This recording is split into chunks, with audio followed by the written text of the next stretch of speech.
saya sudah berkata kepada kita bahwa sepanjang bulan ini kita akan belajar tentang penata layanan. Apa Bapak Ibu? Pelayanan. Minggu yang lalu saya sudah berkata kepada kita bahwa penata layanan itu berangkat dari pengakuan bahwa segala sesuatu termasuk hidup kita, harta kita, kemampuan kita, anak kita adalah milik Tuhan. Yang setuju sampai di sini katakan amin. Amin. Bahkan firman Tuhan pada pagi hari ini ayat 1 dan 2 dikatakan, Tuhanlah yang punya bumi serta segala isinya dan dunia serta yang ada di dalamnya. Kita diingatkan lagi dengan firman Tuhan ini. Maka minggu lalu saudaraku, kita sampai kepada poin pertama atau karakter yang harus dimiliki penata layanan. Pertama yaitu tanggung jawab. Sama-sama berkata tanggung jawab. Kita fokus kepada keluarga dan kepada gereja, karena gereja ini adalah keluarga. Giat adalah rumah kita. Haleluya. Yang setuju giat adalah rumahnya, katakan amin. Ini tidak hanya sekedar rumah sakit, tapi kita percaya gereja ini juga rumah sakit. Semua yang sakit jiwa disembuhkan di tempat ini. Tetapi setelah sembuh, ini adalah rumah kita. Amin. Di mana di rumah kita, saudaraku, saya berkata kepada saudara, Bapak Sehan datang ke gereja itu atau pergi dia berkepajar ke pesta, dia pasti ganteng. Tapi di rumah dia pakai celana pendek. Artinya kalau datang saudara ke tempat ini, karena saudara diterima apa adanya, datanglah apa adanya. Amin. Haleluya. Kalau saudara berbuat dosa, datanglah sebagai orang yang berbuat dosa supaya dipulihkan Tuhan. Amin. Jangan datang dengan kemunafikan. Amin. Amin. Makanya di depan ada kaca supaya ditinggalkan topengnya, masuk ke dalam, terbuka semua. Amin. Tapi pulang jangan bawa lagi topeng itu, biar pare-pare itu. Yang setuju katakan amin. Amin. Kita sudah belajar minggu lalu yaitu tanggung jawab. Semua kita memiliki tanggung jawab. Orang tua memiliki tanggung jawab. Untuk apa? Untuk mendidik anaknya, untuk menyekolahkan anaknya, membesarkan anaknya, terutama untuk mengenalkan Kristus kepada anaknya. Kenapa? Karena kekristenan itu tidak bisa dilahirkan. Kekristenan itu adalah pilihan. Sama-sama berkata pilihan. Pilihan. Semua kita ini mungkin 95% kita ini Kristen karena bapak kita Kristen. Tapi Kristen itu adalah pilihan. Itu sebabnya orang tua harus mendidiknya supaya nanti dia sudah dewasa, dia pilih untuk menjadi seorang Kristen. Bagaimana caranya? Kita harus menjadi teladan. Kalau saudara mau, saya bilang minggu lalu, iman itu nggak bisa diwariskan. Apa yang bisa kita wariskan? Cara kita mengikut Tuhan, cara kita menyembah Tuhan. Dilihatnya dulu orang tuanya, papa dan mamanya baca Alkitab setiap jam 9 malam. Lalu dia suka baca firman. Salam selamat pagi. Dilihatnya dulu papa mamanya sama-sama berdoa. Lalu dia lihat, oh ini bapakku berdoa, nah aku juga berdoa. Saya sudah contohkan bahwa manusia itu lebih cepat menangkap apa yang dilihat daripada apa yang didengarkan. Maka jangan terlalu banyak memerintah, banyaklah memberikan teladan. Yang setuju sampai di sini katakan amin. Amin. Haleluya. Haleluya. Kalau saudara dilihatnya banyak main Facebook, banyak dengan handphone, maka dia pun main handphone. Bahkan saudara udah banyak orang tua saat ini, daripada main-main, daripada ribut, daripada nangis, kasih handphone. Itu membuat dia hancur. Ini saudara, jaringan ini merusak otak. Udah banyak di Facebook saya lihat yang tiba-tiba ada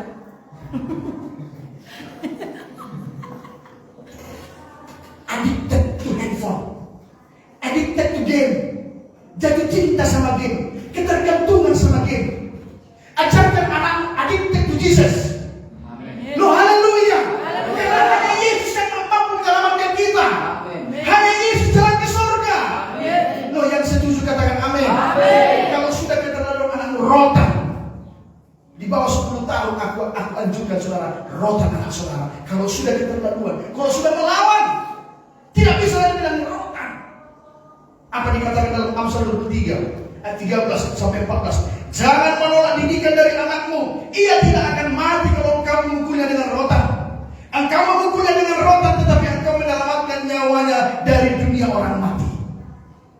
kita tidak mendidik anak kita, maka dunia akan mendidiknya. Kalau sudah dunia mendidik akan hancur, Pak. Tapi jangan sampai kita merontak anak kita untuk melampiaskan amarah. Sakit hati kita dibuat edak kita kan. Sini kau!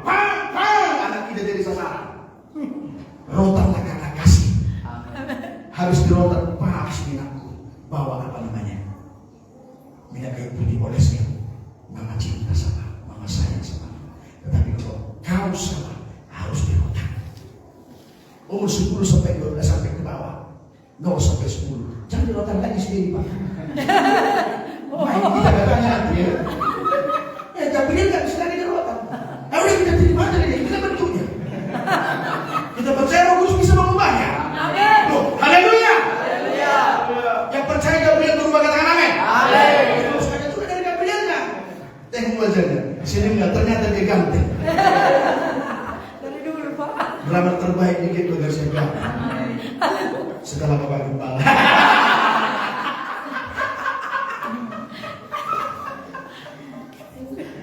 Iya, jangan naik sebesar ini, udah terlalu, Pak. Kalau sempat di sini gini dipukul bapaknya, jam 12 malam gini-gini dia dibilang, Pak. Pisau, Pak, pisau. Dari 0 sampai 10 tahun, rotan kalau salah. Tapi jangan asal rotan, salah sih rotan, ya ngeri juga. Kalau sudah keterlaluan, yang mengerti sampai di sini katakan amin. Amin. Haleluya. Haleluya. Nah, sekarang kita sampai kepada karakter yang kedua, yaitu integritas. Sama-sama berkata integritas. Integritas ini terbuat dari adonan apa namanya? Ya, integritas berasal dari bahasa Latin yaitu integer, yang artinya utuh dan lengkap. Sama-sama berkata utuh dan lengkap. Utuh dan lengkap. Saya mengajak Mas Saudara untuk mengerti arti utuh dan lengkap ini.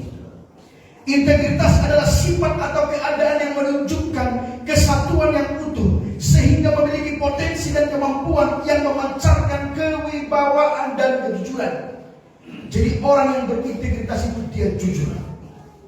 Goyang beri kanan, jujur. Jujur. Iya, ada dulu nama kawan saya jujur, tapi dia tidak jujur, saudara. Hidup dengan integritas berarti bertindak dengan kejujuran, kebenaran, dan selaras dengan kebajikan tanpa terpengaruh oleh opini eksternal atau godaan sesaat. Dengan kata lain, integritas adalah berani jujur apa adanya.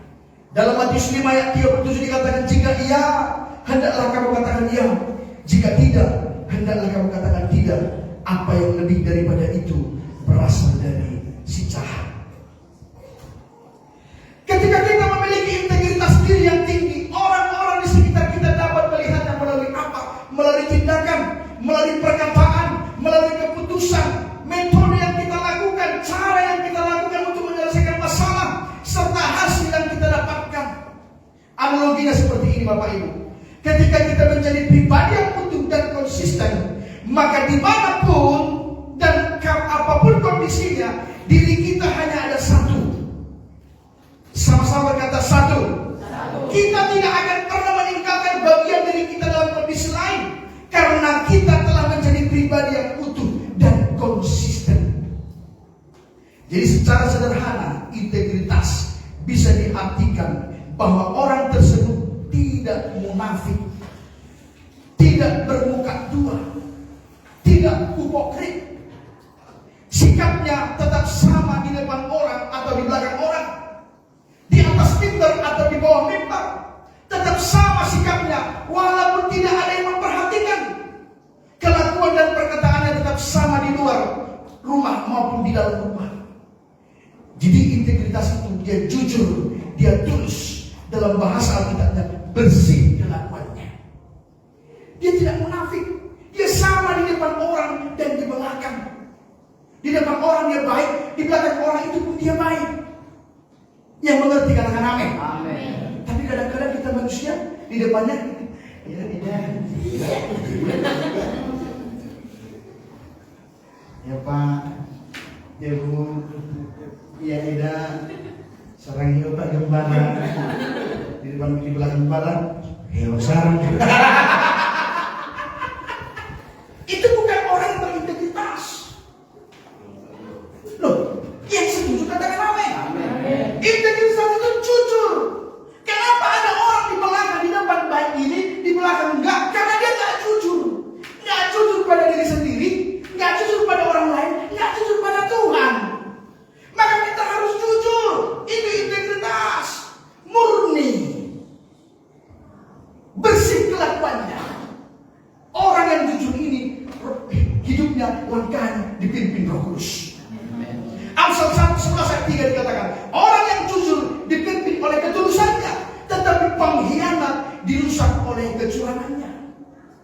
Orang yang terbiasa hidup dengan prinsip integritas akan dituntun oleh Roh Kudus. Yang mau dituntun oleh Roh Kudus katakan amin. Memiliki integritas. Dengan kata lain, di dalam pengudusan, Roh Kudus menajamkan karakter-karakter kita sehingga semakin hari karakter kita semakin menyerupai Kristus. Semakin murni kasih kita, semakin tulus kasih kita. Amin. Amsal 20:7. Orang benar yang bersih kelakuannya apa? Berbahagialah keturunannya. Jadi ketika kita berintegritas, anak kita pun berbahagia. Yang mau anaknya berbahagia katakan amin. Bersih kelakuannya di sini bukannya tidak berdosa sama segala atau sempurna secara moral, enggak, tetapi menghidupi kebenaran firman dan juga berkata jujur. Dalam Mazmur 15 ayat 1-2 dikatakan, Tuhan, siapa yang boleh menumpang dalam kemahmu? Siapa yang boleh diam di gunungmu yang kudus? Ayat 2, yaitu dia yang berlaku tidak celah. Bagaimana orang itu? Yang melakukan apa yang adil dan yang mengatakan kebenaran dengan segenap hatinya. Inilah orang yang tidak bercelah. Bukan berarti sempurna, tapi dia berusaha mengatakan kebenaran sesungguh-sungguhnya. Maka keturunannya pasti diberkati. Wah, orang tua yang hidup benar dan jujur, tentu anak-anak dan cucunya akan diberkati pula atas keteladanan hidup mereka. Maka saya katakan kepada saudara, berikan teladan terhadap anak-anak. Jangan bohongi diri. Sampai di rumah pulang ibadah, apa yang saudara bicarakan di rumah? Firman Tuhan kan? Anakku, firman Tuhan kita dengarkan tadi begini. Atau jangan-jangan yang menyampaikan firman yang saudara bicarakan? Mulai semakin gendut pendeta itu. Gua sudah malas di luar aja.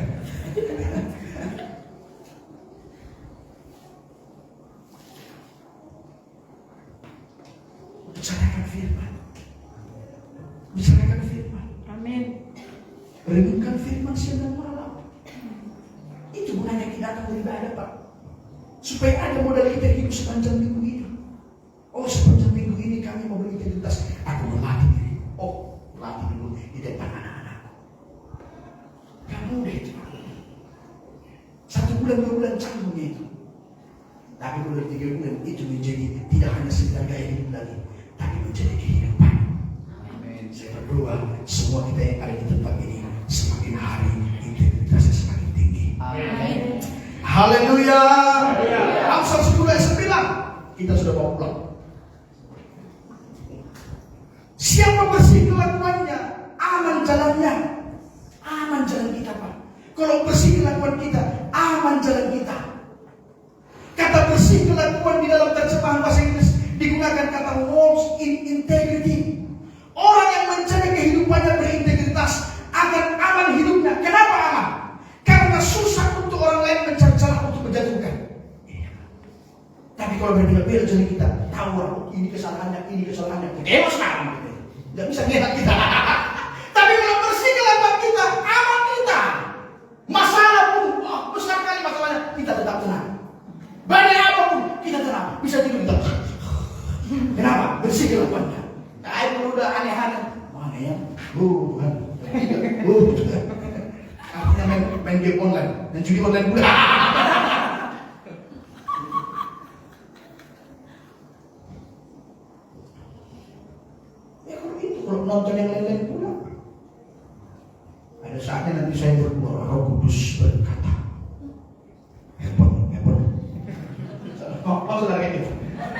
Buat pusing saudara.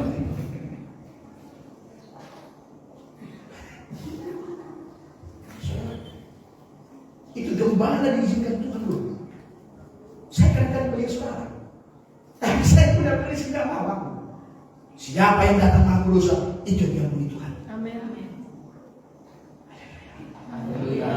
Mengaku dosa dan bertobat jangan karena takut, tapi karena menyadari kasih Tuhan. Amin. Orang Farisi berkali-kali berusaha untuk menjatuhkan Yesus, tetapi tidak berhasil. Lukas 6 ayat 7. Ahli-ahli Taurat dan orang-orang Farisi mengamat-amati Yesus. Kalau ia menyembuhkan orang pada hari Sabat, supaya mereka dapat alasan untuk mempersalahkan dia, tapi nggak dapat. Karena Yesus berintegritas. Yesus tidak munafik. Yang di atas dia, tidak di atas tidak. Yang mengerti katakan amin. Amin. Lukas 11 ayat 54. Untuk itu mereka berusaha memancingnya supaya mereka dapat menangkapnya berdasarkan sesuatu yang diucapkannya. Enggak. Dalam berkata-kata pun Yesus berintegritas. Maka kita jangan asal bicara. Dengan perkataan kau akan dibenarkan. Dengan perkataan pula kau akan dihukum. Hati-hati berkata-kata. Ucapkanlah berkat. Amin. Ucapkanlah sesuatu yang baik. Amin. Lukas 14 ayat 1. Pada suatu hari Sabat, Yesus datang ke rumah salah seorang pemimpin dari orang-orang Farisi untuk makan di situ. Semua yang hadir mengamat-amati dia dengan seksama. Supaya apa? Mana tahu ada salahnya di mana dia. Kenapa dia tadi kayak gini dulu? Itu. Tetapi yang didapatinya. Pak, Bu, Ya. look at me. Very jujur. Kalau saudara hanya mengamat-amati, Alkitab mengatakan saudara adalah orang Farisi. Jangan hanya mengamati. Di mana terbeli terbeda-beda. Gak bisa usah bilang.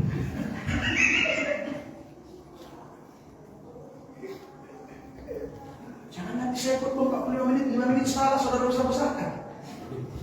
40 menit menyala abangku. Loh. Haleluya. Haleluya.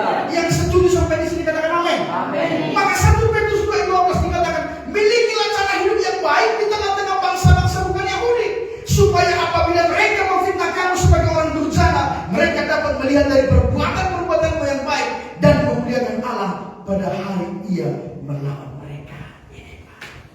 Memiliki cara hidup yang baik. Yang mau memiliki cara hidup yang baik katakan amin. Amin. Ketika ada yang memfitnah saudara, saudara tetap enjoy. Semakin dihambat, semakin merambat. Semakin difitnah, semakin sukacita. Semakin dihambat, semakin diberkati. Amin. Memiliki cara hidup yang baik. Amin. Shalom, selamat pagi. Shalom. Selamat pagi. Oleh sebab itu, bagaimana caranya supaya sebagai murid Kristus dengan pengikut Kristus di dua hal yang berbeda. Nanti saya akan bawakan kepada saudara apa bedanya. Sebagai murid Kristus, bagaimana caranya supaya kita bisa berintegritas? Kita harus memahami dan menerima identitas kita di dalam Kristus. Apa identitas kita? 2 Korintus 5 ayat 17. Apa itu 2 Korintus 5 17? Sama-sama kita baca dengan kuat. 1-2 ya. Jadi siapa yang ada di dalam Kristus, ia adalah ciptaan baru. Yang lama sudah berlalu, sesungguhnya yang baru sudah datang. Inilah identitas kita di dalam Kristus. Siapa yang ada di dalam Kristus bukan hanya sekedar beragama Kristen. Ia adalah ciptaan baru. Yang lama sudah berlalu, sesungguhnya yang baru sudah datang. Serupa. Saya mengajak sama saudara yang punya handphone, yang punya sosial media. Buat dulu status ini ke Facebook saudara semua. Yang mau patuh kepada saya aja. Sekarang saya kasih waktu 1 menit. Buat status di Facebook, buat status di WA, ayat ini. Salin, ya salin. 2 Korintus 5:17 1 menit dan sekarang. 1, 2, 3. Jadi siapa yang ada 2 Korintus 5:17? Ini penting supaya enggak berita-berita yang menakutkan yang di Facebook itu. Supaya nggak berita begal di Facebook itu, tapi berita firman. Haleluya. Haleluya. Ayo 1 menit.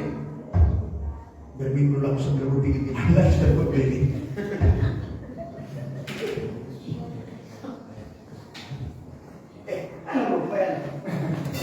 Nggak boleh, ini harus patuh karena pelayan.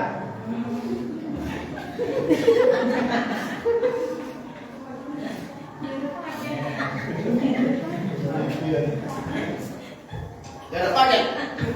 Kasihan deh lu. Oh, seperti pendeta apa setangga?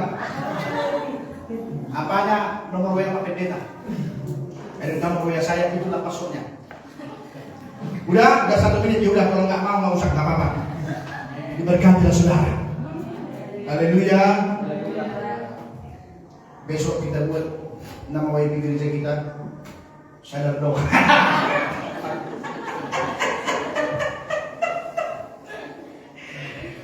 Jadi kita harus memahami dan menerima identitas kita. Inilah identitas kita. Integritas dimulai dengan pemahaman yang jelas tentang siapa diri kita di dalam Kristus. Identitas kita berakar pada hubungan kita dengannya. Yang mengerti katakan amin. Amin. Kita harus lebih dahulu melihat kepada Tuhan yang bukan hanya teladan dalam integritas, tapi Dia memampukan kita untuk hidup dalam integritas. Dikatakan di San 2:17 tadi apa? Jadi siapa yang ada di dalam Kristus, ia adalah ciptaan yang baru. Sebagian menafsirkan begini, siapa yang ada di dalam Kristus, hendaklah ia menjadi ciptaan baru. Inilah yang harus menjadi perhatian semua orang yang mengaku memeluk iman Kristen, yaitu bahwa mereka adalah ciptaan baru. Yang menyadari dirinya ciptaan baru, katakan amin. Amin. Begitu besar perubahan yang dikerjakan anugerah Allah di dalam jiwa, sehingga seperti yang dikatakan selanjutnya, yang lama sudah berlalu, yaitu pikiran-pikiran lama, asas-asas hidup yang lama, kebiasaan-kebiasaan yang lama sudah berlalu, katakan amin. Dan semuanya ini harus menjadi baru, katakan amin.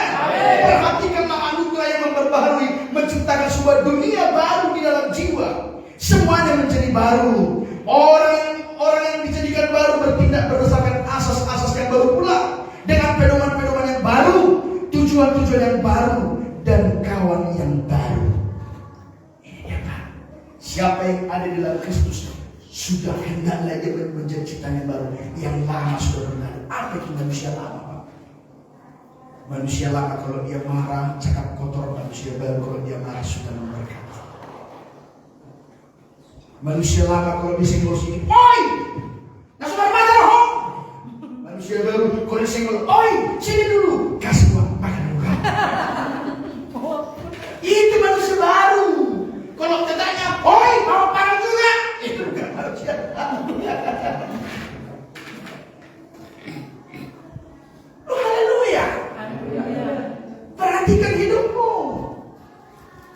Manusia baru itu adalah ketika kita dipimpin Roh Kudus. Orang yang dipimpin Roh Kudus ada buah roh. Kalau kita bicara tentang pengalaman rohani, banyak kita berkata, oh betul Pak Pendeta, pengalaman dengan Roh Kudus. Ketika aku dulu bertemu dengan Roh Kudus, aku seperti terangkat di alam-alam, damai rasanya.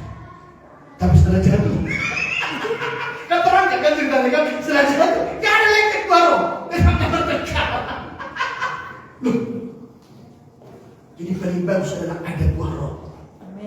Ada kasih, ada sukacita, ada damai sejahtera, ada kesabaran, ada kemurahan, ada kebaikan, ada kesetiaan, ada kelemah lembutan, ada pengusahaan diri. Tidak ada hukum yang menentang hal itu. Dimanapun kita berada, mau di lingkungan hijau, biru, kuning, merah, kalau kita memiliki ini, nggak bisa kita dicelah. Karena kita murah hati, kita lemah lembut. Shalom. Shalom. Sampai bosan dia menghina kita, nggak terfitnah kawan itu. Tetap senyum. Saya senang kalau saudara bukan saudara posting keberhasilan saudara. Itu bukan kesombongan. Itu kesombongan bagi orang yang miskin pikiran. Saudara yang S1, bilang aja saya S1. Itu bukan kesombongan. Susah ngambil S1 itu. Susah loh. Nah, saudara pikir mudah mengambil S1. Hebat kan? Sampai ada yang menyokol lagi. Dan itu penting. Selalu selamat pagi. Shalom. Dalam bahasa Alkitabnya, kita harus mau hidup oleh Roh. Amin. Apa katanya? Galatia 5 ayat 25. Jikalau kita hidup oleh Roh, baiklah hidup kita juga dipimpin oleh Roh. Bagaimana orang yang dipimpin oleh Roh? Ayat 26. Dan janganlah kita gila hormat. Janganlah kita saling menentang dan saling mendeki. Kenapa kita masih gila hormat? Karena kita masih hidup dalam kehidupan yang lama. Kalau satu di sini cocok. Kalau bukan aku, mana satu? Dan kalau aku semangat masuk ke kehidupan, itu manusia lama. Jangan kita saling menentang, Pak. Jangan kita saling mendengki, Pak. Saling merendahkan hati. Amin. Saling merendahkan hati. Amin. Saling merendahkan hati. Amin. Maka gunanya integritas yang pertama adalah menentukan dirinya bisa dipimpin dan bisa menjadi pemimpin. Karena hanya orang yang berintegritas yang mampu belajar dari orang lain. Kalau orang yang tidak berintegritas, dia nggak mau. Dia merasa pintar. Udah pernah keluar bicaranya S2, dia merasa pintar. Saya pernah saudara di kota Medan. Saya dulu apa? Waktu kuliah, saya dulu teknisi. Instalasi listrik, kamera CCTV, dan telepon intercom PBX lah. Saya pasang di rumah sakit, di hotel-hotel, dan juga di bandara. Bandara Kolonia dulu saya yang renovasi. Saya pintronya, bukan saya bosnya, tapi saya pintro. Soalnya ada di Jalan Sinomangaraja ada sebuah hotel. Sama kalau saudara sering ke Medan, Jalan Sinomangaraja Simpang Limun ada Grand Antares. Nah, itu Marga Manurung yang punya. Kenapa dibuat Grand Antares? Karena dulu kerjanya Antares. Dibuat Antares. Ya begitu. Jadi adanya di depan hotel itu bangun hotel namanya Menara Lexus. Ya, namanya Menara Lexus. Nama bapak itu Daulat Manurung SMATT DJLME. Itulah pangkatnya. SMATT itu SMA tidak tamat, dijolimi. Itu kan itu pangkatnya. Sampai kemana pun kalau ada surat Daulat Manurung SMATT DJLME. Ayah berapa tahun?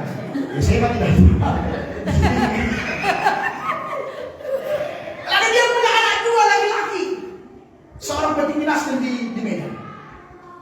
Saya yang pimpronnya, saya pasang semua listrik kami bukan kemarin itu. CCTV kamera CCTV saya pasang, telepon saya pasang semua. Tapi ketika jadi telepon itu saya yang program. Contoh, dari kamar ini ke kamar ini bisa menghubungi, dan ini hanya ke sana, itu pun hanya 20 menit. Saya bisa program itu dulu, sekarang udah blank, nggak tahu saya lagi. Karena saya sudah jadi Tuhan, apa masalah ibu sudah ke Tuhan? Tuhan, Pak Tobing, Tuhan. Udah beda kesibukan. Haleluya. Makanya kalau agak jarang saya menyapa saudara, percaya di alam roh saya menyapa saudara. Hubunganku denganmu, hubungan roh. Amin. Haleluya. Haleluya. Makanya nggak ada marga tempuran, nggak ada marga sidaga, semua marga Kristus. Nggak ada orang Cina, nggak ada orang bias. Kita bersaudara di dalam Tuhan. Haleluya. Di luar kita tulang aman, itu ada.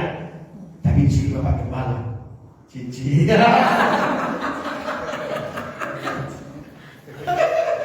Di mana tadi? Oh, di Medan. Orang sampai kita di Medan. Ya kan? Berdebatlah saya dengan anaknya ini. Berdebat sengit. Kadang sampai harus mendatangkan bos saya. Lalu karena berdebat saya bilang sama dia, inilah kalau kita berbicara kepada orang yang bukan orang teknik, saya bilang. Saya bisa demikian karena udah kepala saya. Lalu datang bos saya, ketawa kalau dia. Kenapa Pak? Ini MT katanya. Magister teknik katanya. Wah, bayangkan saya nih. Malu saya. Langsung saya langsung begini sepatunya. Maaf Pak. Udah dia yang punya usaha, dia punya uang, saya tantang lagi. Saya bilang nggak ngerti teknik. Aku kira kalau udah magister itu harus gogol, harus bawaannya gini. Rupanya dia gini jalannya. Rupanya magister dia. Dari situlah saya kena batunya, saya sadar. Disitulah saya mengerti arti integritas. Saya tidak lagi asal bicara. Jangan tanya nanti, masakan saya berdebat dengan Ibu Dewi tentang kain.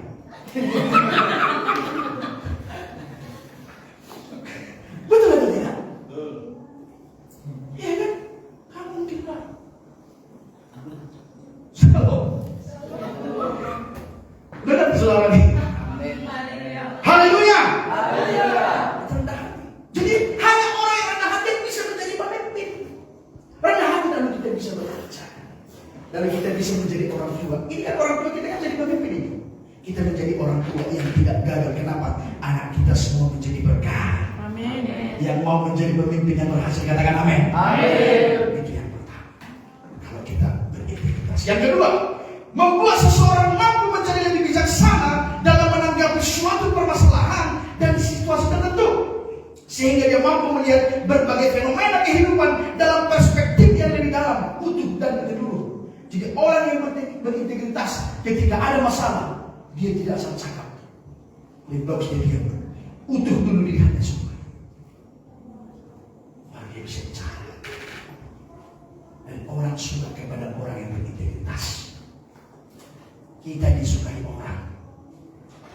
Pak, ya saya kalau saudara mami ya, nanti Pak Bibi suka aku sama Pak Tobi.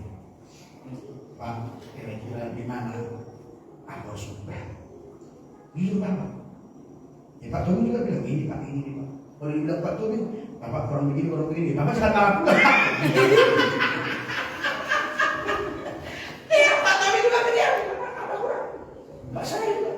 Karena bagi diri kita paling baik seperti dia. Iya loh. Aku merasa aku gembala terbaik seantero Jakarta Raya. Karena sudah mulai merasakan. Betul atau tidak? Betul. Soalnya bisa bilang saya manusia jemaat yang paling paling dewasa rohani, paling pelaku firman. Siapa yang tahu saya?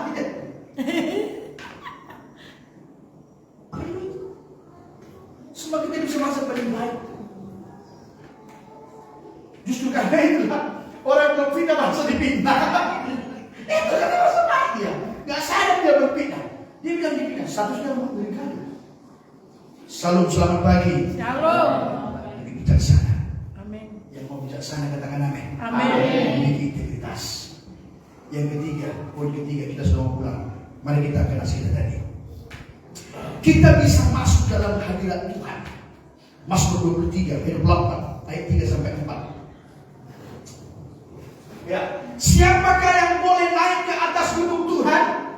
Siapakah yang boleh berdiri di tempatnya yang kudus? Apa?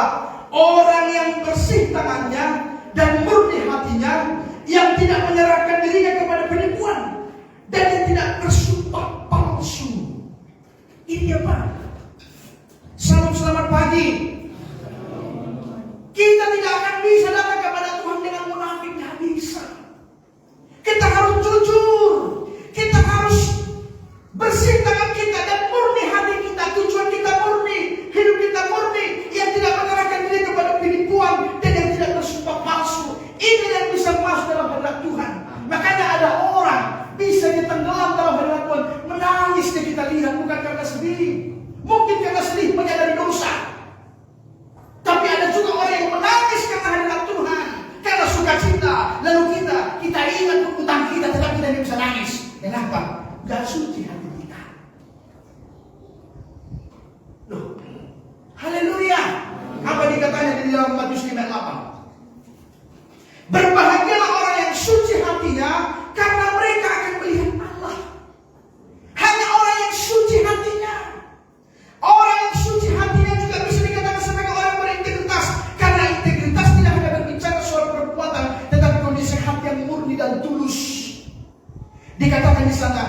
Yesus menyebut secara langsung berkat ini, yaitu mereka akan melihat Allah. Melihat Allah di dunia ini dengan kacamata iman berarti kita melihat perbuatannya yang baik.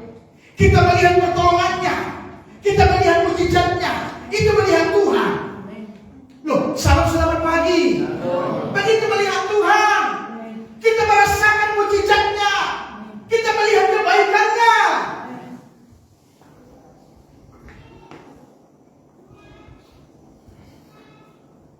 Makanya ada bertemu muka dengan muka. Bertemu muka. Nah, saudara pikir nanti saudara bayangkan sebuah foto Tuhan Yesus. Ini mukamu. Bertemu mukamu. Bukan itu bertemu muka dengan muka. Artinya tidak ada kemunafikan. Kita datang dengan keadaan mohon maaf telanjang di hadapan Tuhan. Karena semua Tuhan tahu Dia maha hadir. Di kamar mandimu Dia hadir. Di kamarmu Dia hadir. Ketika kau nonton handphone, halo bro, entah apa yang kau buka, Dia ada di situ. Dia lembut berkata, bro. Tapi yang dari samping juga gas. Bro, gas. Oke, gas. Haleluya. Salam selamat pagi. Haleluya. Yesus melihat pertolongannya dan pada akhirnya kita betul-betul melihat Allah dalam segala kemuliaannya ketika Dia menjemput kita dalam kedatangannya yang kali kedua. Berikan tepuk tangan yang meriah kepada Tuhan Yesus. Saya berdoa saudara melihat Tuhan, melihat kebaikannya, melihat mujizatnya, melihat damai sejahtera, mengalaminya. Di rumah tanggamu ada damai sejahtera, di rumah tanggamu ada sukacita, di rumah tanggamu ada mujizat Tuhan, di rumah tanggamu ada mujizat Tuhan, ada kesembuhan. Amin. Haleluya. Haleluya.